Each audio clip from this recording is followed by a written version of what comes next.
नमस्कार दोस्तों, स्वागत है आपका एग्री उड़ान के यूट्यूब चैनल पर। आज हम आपको ICAR का एक पुराना सेट सॉल्व कराएंगे। यह सेट सन 2010 का है और इस सेट में हमने लिए हैं सभी कृषि विज्ञान के प्रश्न, जो कि यहाँ पे 60 हैं। तो यह सेट जो बच्चे ICAR की तैयारी कर रहे हैं उनके लिए बहुत ही महत्वपूर्ण है। इसके साथ साथ में जो बच्चे BHU, UP कैटेट या किसी अन्य कृषि एग्ज़ाम की तैयारी कर रहे हैं उनके लिए भी बहुत ही महत्वपूर्ण है। तो जो इस चैनल पर पहली बार व्यूअर विजिट कर रहे हैं उनसे हम कहना चाहेंगे कि हमने इससे पहले के भी प्रैक्टिस सेट सॉल्व करवा दिए हैं, जो कि सन 2006, 7, 8 और 9 के मॉडल पेपर हैं। ठीक है। और इसके साथ साथ में हमने BHU के सन 2010 से लेकर 19 तक जो भी ओल्ड पेपर रहते हैं उनको हमने सॉल्व करवा दिया है। साथ साथ में हमने UP कैटेट के मॉडल पेपर कुछ सॉल्व करवाए हैं। तो आप प्लेलिस्ट पे जा कर के उनको भी देख सकते हैं। आपको करना क्या है, ये जो सेट हैं इनको अच्छे से आपको देखना है और इसके साथ साथ में आपको एनालिसिस करनी है कि किस तरीके से एग्ज़ाम में क्वेश्चन आते हैं। आप सभी जब प्रैक्टिस सेट सॉल्व कर लेंगे, ये सेट जो हैं पुराने इनको सॉल्व कर लेंगे, तो आपको एक अच्छा सा आइडिया मिल जाएगा कि कहाँ से और किस तरीके से क्वेश्चन बार बार उठ रहे हैं। आप लोग क्या करना, वीडियो को अंत तक देखना। कुछ बच्चे क्या करते हैं, तुरंत ही इसको स्किप करके चले जाते हैं। ऐसा मत करिए। अगर आप एग्ज़ाम की तैयारी कर रहे हैं तो इन क्वेश्चन को अच्छे से पढ़ लीजिए। नहीं ज़्यादा होगा तो कम से कम ये 60 क्वेश्चन तो आपके तैयार ही हो जाएंगे। और जब आप मन से अगर इनको सॉल्व करेंगे तो आपको बहुत कुछ सीखने को मिलेगा। ठीक है। तो इसकी मत कीजिए। ये 20-25 मिनट का वीडियो रहता है, इससे ज़्यादा नहीं जाता है। तो इसमें आपको क्या होगा कि सभी प्रश्न पता चल जाएंगे और साथ साथ में आपको अनुभव हो जाएगा कि किस तरीके से क्वेश्चन बार बार एग्ज़ाम में पूछे जा रहे हैं। आप जब भी एग्ज़ाम देने बाद में जाएंगे तो आपका रिज़ल्ट देखना अच्छा ही आएगा। ठीक है। तो आप वीडियो को पूरा देखा कीजिए और सभी प्रश्न को हो सके तो जो आपको नहीं आते हैं उनको एक कॉपी पे नोट करके रख लीजिए, जिससे कि एग्ज़ाम के दौरान जब आपका एग्ज़ाम होगा 4-5 दिन पहले अच्छे से उनको पढ़ सकते हैं, याद कर सकते हैं।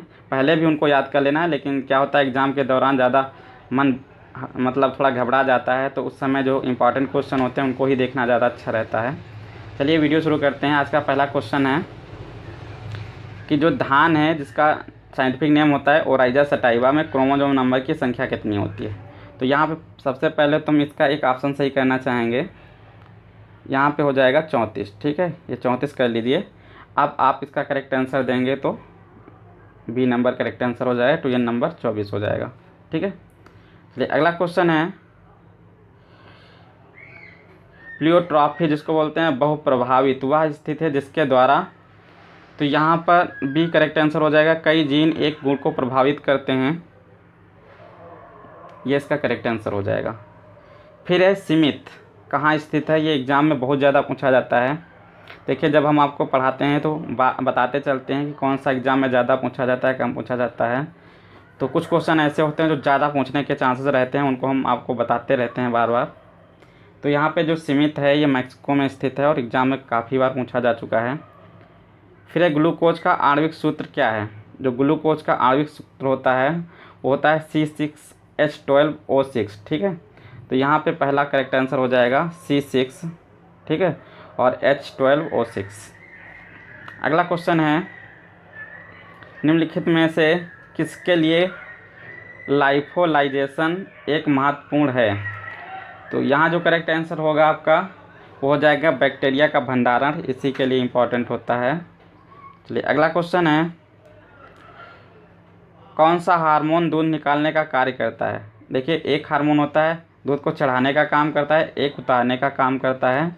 तो जो ऑक्सीटोसिन होता है यहाँ पे ये B करेक्ट आंसर इसका हो जाएगा। ये दूध को जो है निकालने का कार्य करता है, मतलब उतारने का कार्य करता है। ठीक है।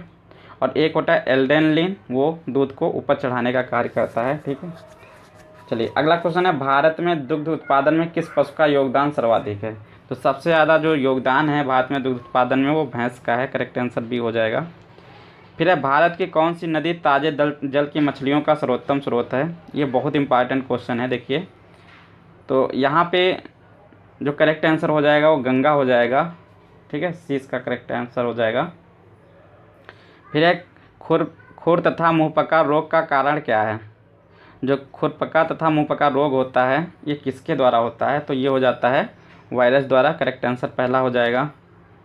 अगला क्वेश्चन है निम्न में से कौन पशुओं की दुधारू नस्ल नहीं है?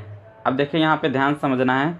यहाँ पे जो अकॉर्डिंग टू ऑप्शन कहना है, वैसे जो दुधारू नस्लें होती हैं गाय की, वो होती हैं साहीवाल, गिर, देवनी, ठीक है, और लाल सिंधी। ये 4 मुख्य रूप से दुधारू नस्लें मानी जाती हैं। यहाँ कह रहा है कौन सी नहीं है, तो जैसी बात है एक ही नहीं होगी, बाकी कुछ ऐसी गाय होती हैं जो द्विकाजी होती हैं, मतलब दूध भी देती हैं, बोझा भी ढोने के काम में आ जाती हैं। तो यहाँ पे अकॉर्डिंग टू ऑप्शन जो करेक्ट इसका आंसर हो जाएगा वो हो जाएगा अंगोल, ठीक है। बाकी सभी थोड़ा सा दूध भी देंगी। फिर है कुक्कुट सुधार परियोजना का निदेशालय कहाँ स्थित है? देखिए जो कुक्कुट पालन होता है सबसे ज़्यादा जो होता है अपने भारत के अंदर, तो मुर्गियाँ जो होती हैं वो आंध्र प्रदेश में पाई जाती हैं, हैदराबाद जो है, ठीक है। तो इसी के अकॉर्डिंग जो है कुक्कुट सुधार परियोजना जो है वो हैदराबाद में ही है। करेक्ट आंसर इसका बी हो जाएगा। फिर अगला क्वेश्चन है, साइलेज बनाने के लिए सर्वोत्तम फसल कौन सी है? तो साइलेज बनाने के लिए जो फसल है सबसे ज़्यादा यहाँ पे अकॉर्डिंग टू ऑप्शन बाजरा हो जाएगा, ठीक है। क्योंकि जो साइलेज बनाई जाती है उसमें ऐसी फसलें ली जाती हैं जिनमें कार्बोहाइड्रेट की अधिकता पाई जाए, तो यहाँ पे बाजरा हो जाएगा। इसके अलावा कभी कभार एग्जाम में मक्का, कभी कभार क्या सबसे ज़्यादा मक्का ही पूछा जाता है। जो मक्का होता है उससे बनाई जाती है साइलेज, सबसे अच्छी साइलेज बन जाती है। पूछा जाता है साइलेज बनाने के लिए सबसे अच्छी फसल कौन सी होती है, तो मक्का ही होती है, ठीक है। और यहाँ जो बरसीम है ये है बनाने के लिए होती है। चलिए अगला क्वेश्चन है, निम्न में से किसकी कमी के कारण खैरा रोग होता है? तो जो जिंक होती है, जिंक की कमी के कारण खैरा रोग हो जाता है। और ये खैरा रोग ऐसा क्वेश्चन है कि ये ज़्यादातर एग्ज़ाम में पूछा जाता है। जो भी एग्ज़ाम होते हैं जिनमें कृषि से संबंधित कुछ भी क्वेश्चन पूछे जाने की संभावना होती है, वहाँ पे आपको खैरा रोग जरूर मिल जाएगा। अगला क्वेश्चन है, धान की छिटकाव पडल दशाओं के तहत 1 हेक्टेयर भूमि में कितने बीज की आवश्यकता होगी? जब हम छिटकावा धान की बुआई करते हैं तो कितना हमें बीज चाहिए होता है 1 हेक्टेयर के लिए? तो 100 किलोग्राम चाहिए होगा जब हम सीधे छिटकाव विधि द्वारा बुआई करेंगे।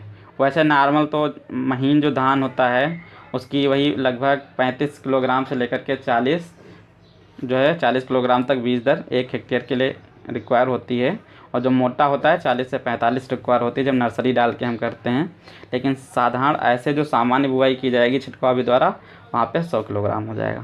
फिर मृदा का लाल रंग किसकी उपस्थिति के कारण होता है?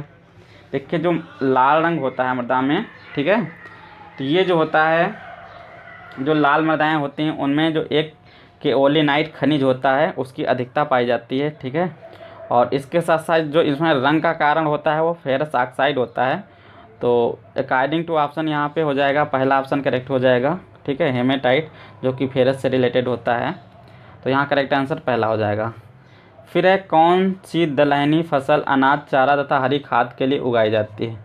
तो यहाँ पे लोबिया हो जाएगा, ये तीनों चीज़ों के लिए उगाई जाती है। करेक्ट आंसर इसका ए हो जाएगा। फिर भारत का कौन सा राज्य सोया राज्य के नाम से लोकप्रिय है? ये बहुत इंपॉर्टेंट क्वेश्चन है। देखिए जो सोयाबीन होता है वो सबसे ज़्यादा मध्य प्रदेश में पैदा होता है, तो उसी के अकॉर्डिंग मध्य प्रदेश को ही हम लोग सोया राज्य कहते हैं। करेक्ट आंसर बी हो जाएगा। अगला क्वेश्चन है, पौधे में अधिक नाइट्रोजन से क्या होता है?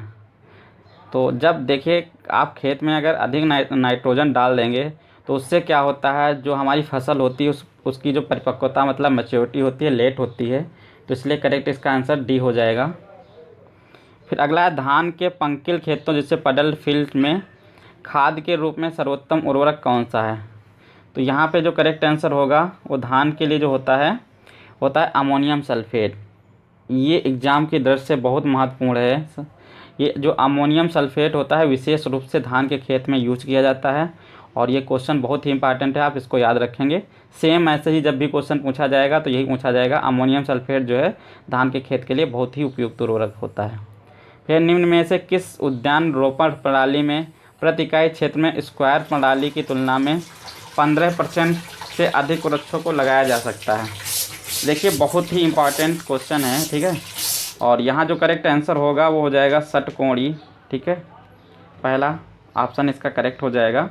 ये क्या होता है, स्क्वायर प्रणाली में क्या होता है कि जैसे स्क्वायर यूँ बना होता है 4 कोने पर, ठीक है, इनकी सभी जो भुजाएं होती हैं सेम होती हैं, बराबर डिस्टेंस पे लगाया जाता है।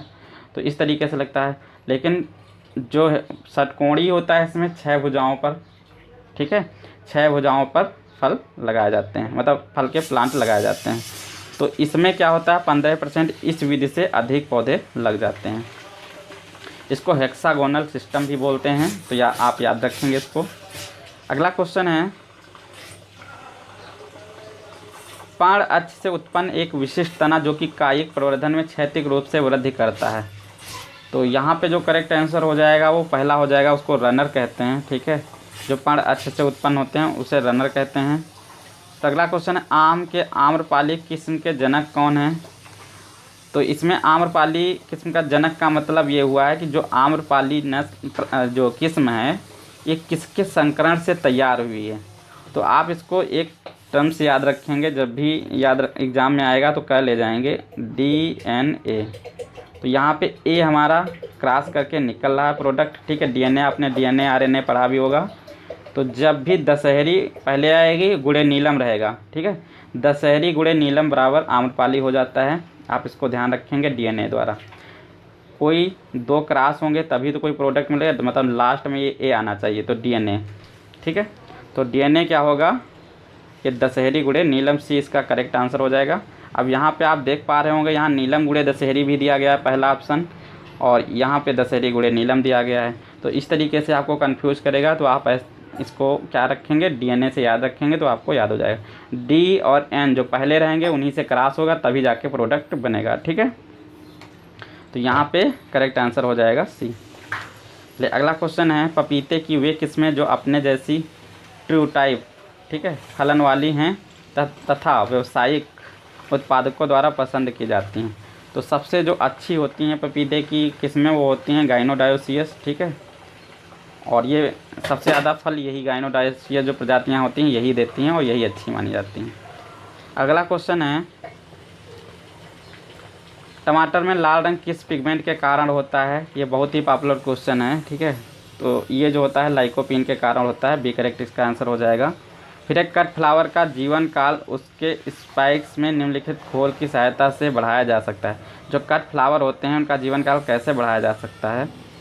तो यहाँ जो करेक्ट आंसर हो जाएगा वो हो जाएगा C, सुक्रोज का यूज करके। फिर निम्नलिखित में से कौन सा रसायन भंडारण के दौरान आलू व प्याज में अंकुरण को कम करता है? ये बहुत इंपॉर्टेंट क्वेश्चन है और आप इसको याद रखेंगे।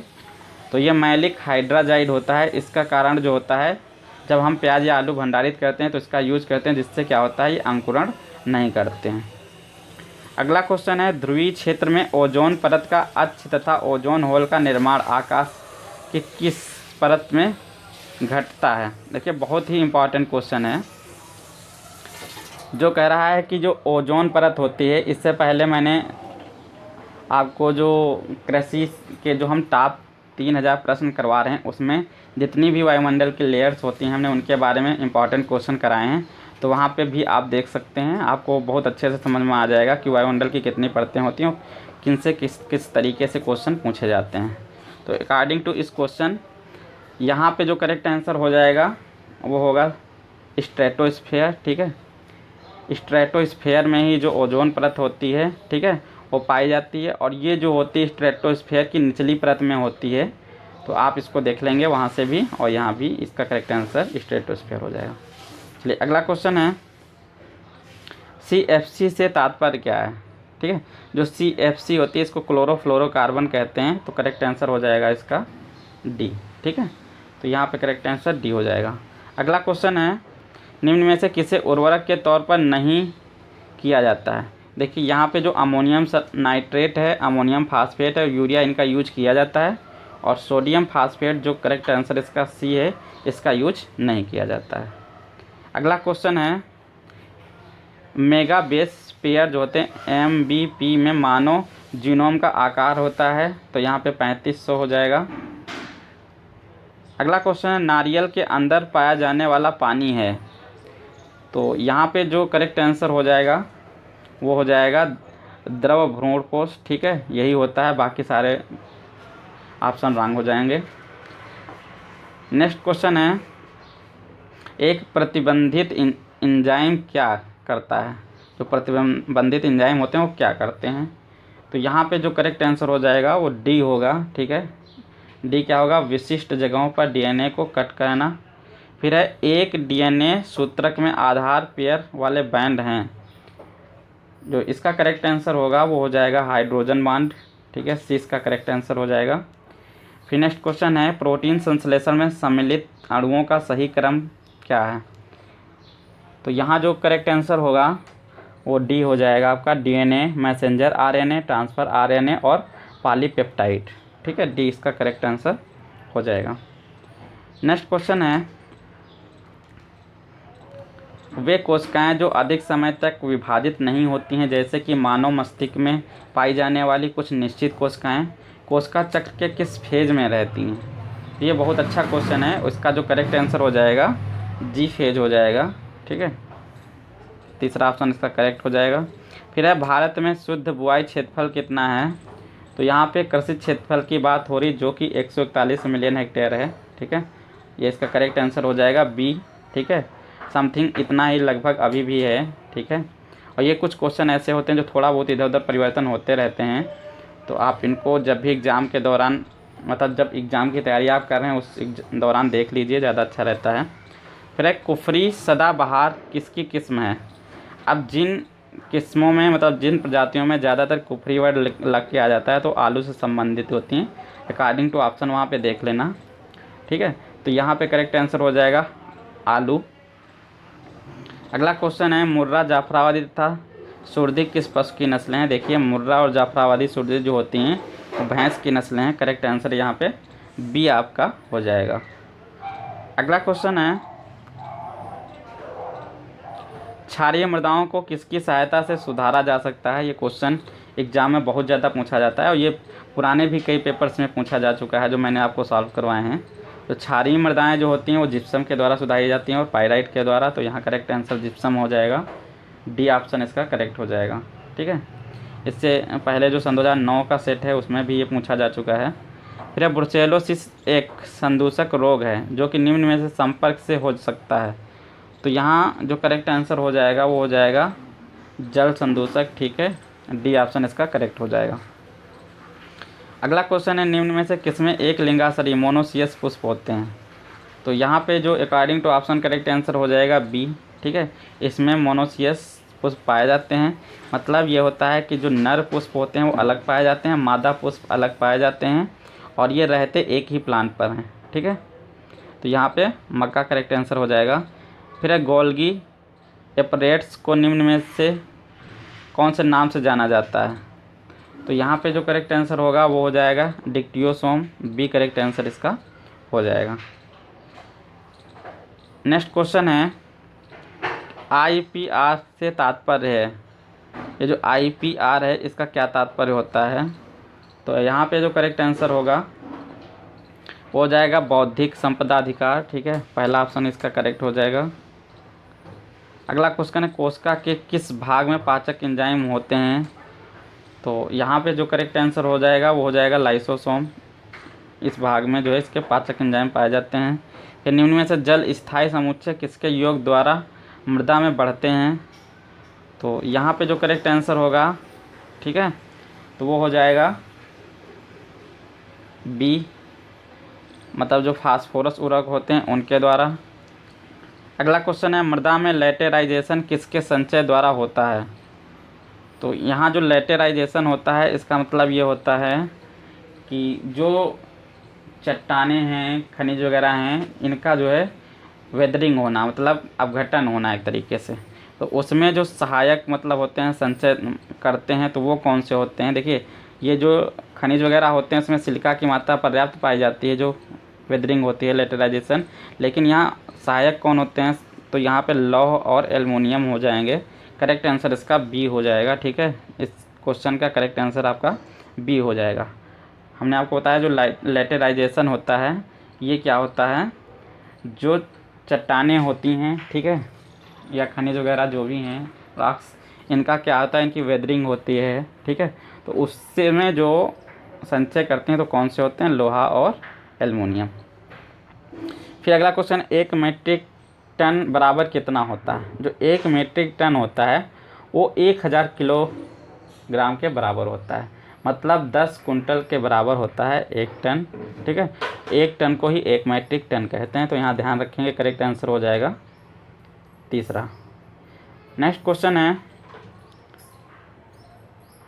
एनायन विनिमय क्षमता जिसको बोलते हैं EEC। ठीक है, AEC बढ़ती है जैसे जैसे मृदा pH क्या होता है, तो यहाँ पे जो करेक्ट आंसर होगा वो C हो जाएगा। पहले मृदा pH क्या होता है, बढ़ता है, फिर क्या होता है, घटता है। करेक्ट आंसर C है। फिर है जल स्तर जिसको बोलते हैं वाटर टेबल की गहराई की माप के लिए उपयोग में लाया जाने वाला उपकरण कौन सा है। तो यहाँ पे जो वाटर टेबल है, ठीक है, वो नापी जाती है पीजोमीटर। ठीक है, आप इसको पाइजो नहीं पीजोमीटर याद रखेंगे। जो पीजोमीटर होता है इसके द्वारा ही वाटर टेबल मापी जाती है। फिर अगला क्वेश्चन है ट्रिटिकेल किसके बीच का क्रॉस है। ये भी क्वेश्चन पिछले पेपर में पूछा जा चुका है। तो यहाँ पे जो ट्रिटिकेल है वो गेहूँ गुड़े राई का है क्रॉस। ठीक है, तो यहाँ पे करेक्ट आंसर हो जाएगा पहला। अगला क्वेश्चन है मृदा कणों तथा उसके सापेक्षिक अनुपात के व्यवस्थीकरण क्रम को क्रमशः मृदा के निम्न रूप में जाना जाता है। अब यहाँ पे ध्यान से आपको समझना है इस क्वेश्चन को, तभी आपको समझ में आ जाएगा इसका आंसर करेक्ट क्या है। क्योंकि दोनों ऑप्शन पहला और दूसरा मतलब आ और बा ऐसे ऑप्शन है जो बहुत ही कंफ्यूज कर रहे हैं। तो यहाँ पे कह रहा है पहले तो मृदा कणों, एक वर्ड तो यहाँ तक हो गया मृदा कणों तक। दूसरा हो गया उनके सापेक्षिक अनुपात, एक तो मृदा कण और दूसरा मृदा कण का जो सापेक्षिक अनुपात होता है उनके व्यवस्थित क्रम को क्या कहते हैं। तो मृदा कणों के व्यवस्थित जो क्रम होते हैं जिसमें सिल्ट क्ले, ठीक है, बालू आ जाते हैं, सिल्ट क्ले बालू, इनका जो व्यवस्थित रूप होता है उसको कहते हैं संरचना। और जब इन कणों का जो सापेक्षिक अनुपात होता है, मतलब इन कणों का जो सापेक्षिक अनुपात होता है उसको कहते हैं गठन। ठीक है, तो इस तरीके से इसका करेक्ट आंसर हो जाएगा बी, संरचना एवं गठन। मृदा कणों का जो है व्यवस्थित क्रम हो जाएगा वो संरचना, और इनका जो सापेक्षिक अनुपात हो जाएगा वो गठन कहलाएगा। ठीक है, बी इसका करेक्ट आंसर हो जाएगा। चलिए अगला क्वेश्चन है निम्नलिखित मृदाओं में से किसका गठन सबसे हाल ही में हुआ। मतलब यहाँ पे पूछा जा रहा है ऐसा कौन सा मृदा गण है जो बहुत ही जल्दी मतलब हाल ही में इसका निर्माण हुआ है। तो जो नवीनतम मृदा गण होता है वो एंटी सॉइल होता है। ठीक है, तो यहाँ पे करेक्ट आंसर हो जाएगा पहला। आप इसको एंटी सॉइल याद रखेंगे। ठीक है, एंटी सॉइल, ऐसे एंटी सॉइल होता है, ये जो है मृदा का नवीनतम गण होता है एंटी सॉइल। ठीक, चलिए अगला क्वेश्चन है धान का जो राइस ब्लास्ट डिजीज होता है रोग किसके द्वारा लगता है। ठीक है, तो यहाँ पे जो करेक्ट आंसर होगा वो हो जाएगा सी, विटामिन सी जो होता है, सॉरी धान का ये पूछ रहा है, सॉरी ये फंगस। ठीक है, जो फंगस के कारण जो लगता है राइस ब्लास्ट डिजीज हो जाता है। निगाह नीचे वाले ऑप्शन पड़ गई थी। फिर एक गोल्डन राइस जो है, ठीक है, निम्नलिखित में से क्या प्रचुर मात्रा में पाया जाता है। जो गोल्डन राइस में पाया जाता है वो विटामिन ए पाया जाता है। करेक्ट आंसर पहला हो जाएगा। अगला क्वेश्चन है भारत में दीर्घकालीन मिश्रित अर्थव्यवस्था से तात्पर्य है निम्नलिखित में से जो बीच से है अस्तित्व कौन सा है। यहाँ पे पहला ऑप्शन करेक्ट हो जाएगा। ठीक है, कृषि एवं उद्योग। अगला क्वेश्चन है निम्नलिखित में रूपांतरित तना कौन सा है। तो यहाँ पे जो रूपांतरित तना है तो वो है अदरक। ठीक है, बाकी सभी क्या हैं, जड़ हैं, बाकी अदरक जो है वो रूपांतरित तना है। आप इसको ध्यान रखेंगे अच्छे से। ठीक है, ये क्वेश्चन बहुत ही ज़्यादा पूछा जाता है। अदरक और जैसे आलू है तने से रिलेटेड ये पूछ दिया जाता है। फिर रानीखेत रोग मुख्य रूप से किस में पाया जाता है। तो रानीखेत जो रोग होता है वो मुर्गियों में लगता है। करेक्ट आंसर बी हो जाएगा इसका। फिर फलों को कृत्रिम रूप से पकाने के लिए निम्नलिखित में से किसका प्रयोग किया जाता है। अब इस क्वेश्चन को आपको बहुत ध्यान से समझना है, और अगर आप अच्छे से समझ लेंगे तो आपको सही रहेगा, आगे भी एग्ज़ाम में काम आ जाएगा। यहाँ पे कह रहा है कृत्रिम रूप। देखिए जो फल होते हैं उनको पकाने में जो सहायक हार्मोन माना जाता है वो एथिलीन होता है, और जब भी गैस की बात करेगा तो एसिटिलीन हो जाएगा। ठीक है, अब यहाँ पे इसने ना ही गैस की बात की है और ना ही हार्मोन की बात की है। उसने कहा है कृत्रिम फलों को पकाने के लिए कौन सा यूज करते हैं।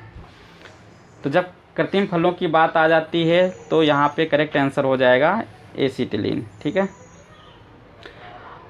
अब आपको याद ये रखना है कि जब भी हार्मोन की बात करेगा तो एथिलीन आएगा, मतलब बी, और जब भी गैस की बात करेगा तो एसिटिलीन आएगा। ठीक है, और ये जो एथिलीन होता है ये नेचुरल वर्क भी करता है, लेकिन एसिटिलीन जो होता है ये कृत्रिम रूप में ही कार्य करता है। जो एसिटिलीन होती है ये क्या करता है, जो एक होता है कैल्शियम कार्बाइड, ठीक है, जिसको गांव की भाषा में कार्बेट कहते हैं, इसको ही कैल्शियम कार्बाइड कहते हैं। इस पे जब थोड़ा सा मॉइस्चर या जल की मात्रा मिलती है जब इसको, तो इससे क्या होता है, एक गैस उत्पन्न होती है जिसका नाम होता है एसिटिलीन, मतलब यही एसिटिलीन। तो ये किससे बनती है, कैल्शियम कार्बाइड के द्वारा। ठीक, तो आप ध्यान रखेंगे कि जब भी फलों को पकाने से संबंधित क्वेश्चन आएगा तो उनको पकाने में सहायक हार्मोन जो होता है वो एथिलीन रहेगा, गैस जो रहेगी एसिटिलीन रहेगी। गैस जो कृत्रिम रूप से कार्य करती है और जो एथिलीन होती है नेचुरल कार्य करती है। ठीक है, तो आप ऐसे इनको याद रखेंगे। ठीक, तो यहाँ पे आपका करेक्ट आंसर जो हो जाएगा फलों को कृत्रिम रूप से पकाने के लिए तो एसिटिलीन हो जाएगी। आप इसको अकॉर्डिंग टू इस क्वेश्चन आप याद रखेंगे, बाकी ये क्वेश्चन इधर उधर चेंज होता रहेगा। अगला क्वेश्चन है, निम्नलिखित फसल रोटेशन में मृदा की पोषक क्षमता बढ़ाने के लिए कौन सा सर्वोत्तम है। आप देखिए यहाँ पे बात हो रही है कौन सा जो रोटेशन यहाँ पे है, क्रॉप रोटेशन, वो मृदा की उर्वरता को बढ़ाएगा।